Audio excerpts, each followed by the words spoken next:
गपोड़ी बहू। उमा जी की बहू पिंकी को गप्पे मारने की बहुत आदत थी। वो जब भी किसी के बारे में बातें करती तो बड़े बड़े गप्पे फेंका करती।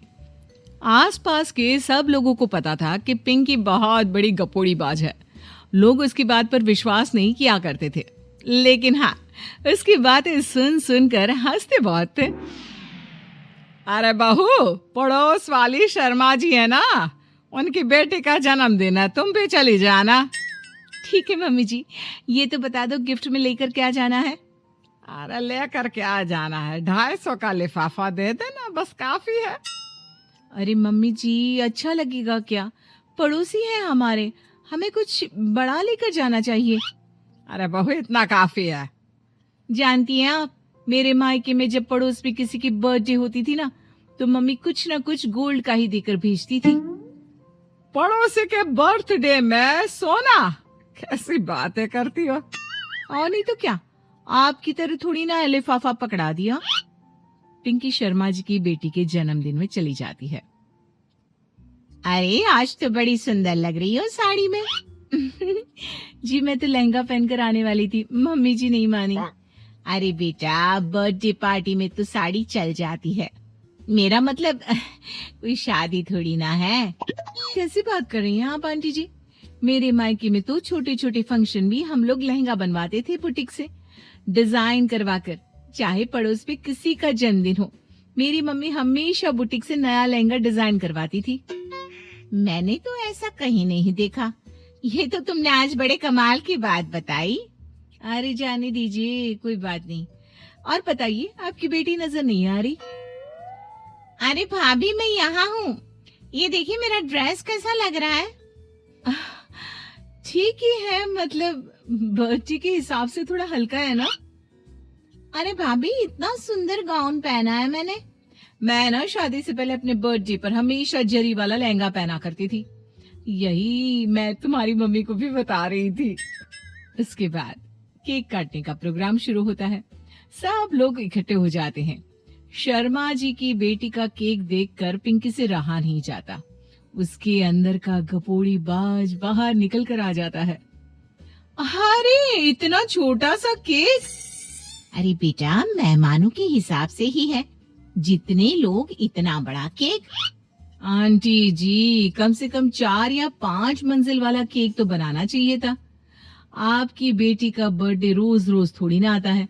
मेरे बर्थडे पर हमेशा पापा 4 केक बनवाते थे। सारे केक 4-4 मंजिल के होते थे। वहां पर सारे लोग उमा जी के मोहल्ले के ही थे और वो पिंकी के गप्पे मारने की आदत से अच्छी तरह वाकिफ थे, इसलिए सब लोग उसकी बात सुनकर हंसने लगे, लेकिन किसी ने पिंकी से कुछ नहीं कहा। एक दिन सुबह सुबह पिंकी ने अपनी सास से कहा, मम्मी जी, मेरे मम्मी पापा मुझसे मिलने के लिए यहाँ आ रहे हैं। अरे वाह, ये तो बहुत अच्छी बात है। उनके आने की तैयारी करो, अच्छा अच्छा खाना बनाओ। वैसे कब तक आएंगे? मम्मी जी फ्लाइट से आ रहे हैं, कल शाम को 4 बजे की फ्लाइट है। फ्लाइट? लेकिन बेटा, तेरा मायका तो यहाँ से 2 घंटे की दूरी पर है। तेरे मम्मी पापा फ्लाइट से कब से आने लगे? अरे मम्मी जी, आपको पता नहीं है, मेरे मम्मी पापा ना आधे घंटे की दूरी के लिए भी फ्लाइट का टिकट बुक करवाती है। अरे गप्पे थोड़े कम मारा करो बहू। कोई फ्लाइट से तब आएगा ना जब यहाँ पर एयरपोर्ट होगा। तुम्हारी मम्मी क्या उड़कर आएगी घर में? अरे हाँ मम्मी जी, मैं तो भूल गई थी। वो क्या ना, मेरे मम्मी पापा हमेशा फ्लाइट से ही ट्रैवल करते हैं, तो मेरे दिमाग से ही निकल गया था। अगले दिन पिंकी के मम्मी और पापा पिंकी से मिलने के लिए उसके घर आते हैं।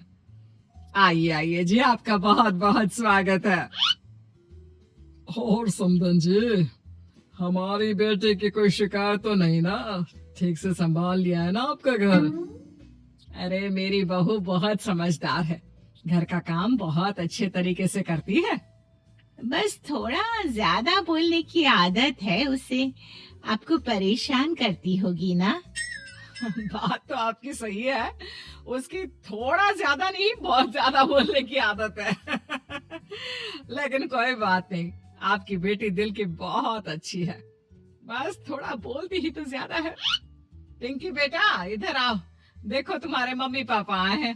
तुमने इनके लिए खाना तो बना लिया ना? वो क्या है ना मम्मी जी, आपसे एक बात कहनी थी।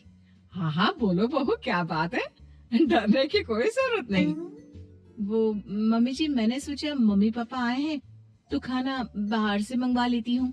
अरे कोई बात नहीं बेटा, वैसे भी तुम किचन में काम करने लग जाती तो अपने मम्मी पापा से बात कब करती। बहुत अच्छा किया। अब तुम अपने मम्मी पापा के साथ बैठकर आराम से बात करो, मैं अंदर जाती हूँ। शाम का वक्त जैसे ही दरवाजे की घंटी बजी, 3-4 लोग हाथों में खाने के बहुत सारे पैकेट लेकर उमा जी के घर पहुंच गए। अरे भाई, कौन है आप लोग? लगता है गलत पते पर आ गए। नहीं नहीं माँ जी, हम तो खाने का ऑर्डर डिलीवर करने आए हैं, यहीं से बुकिंग मिली थी। अरे नहीं नहीं, आपको कोई गलत फहमी हुई है। हमारे यहाँ तो 2 ही मेहमान आए हैं। आपके हाथ के पैकेट देखकर लगता है इसमें 50 लोगों का खाना है। माँ जी, आपने सही समझा, खाना तो इसमें 50 लोगों का ही है, क्योंकि हमें ऑर्डर यहीं से 50 लोगों का मिला है। अरे लेकिन इतना सारा खाना, कहीं मेरी बहू ने अपनी गप मारने की आदत के चलते ऐसा तो नहीं कर दिया। ये खाना आप रख लीजिए और हमें हमारे पैसे दे दीजिए। अच्छा, वैसे कितने का बिल बना है? ज्यादा नहीं, बस 10,000 दे दीजिए। उन लोगों की बात सुनकर उमा जी पिंकी को आवाज देकर वहाँ बुलाती है।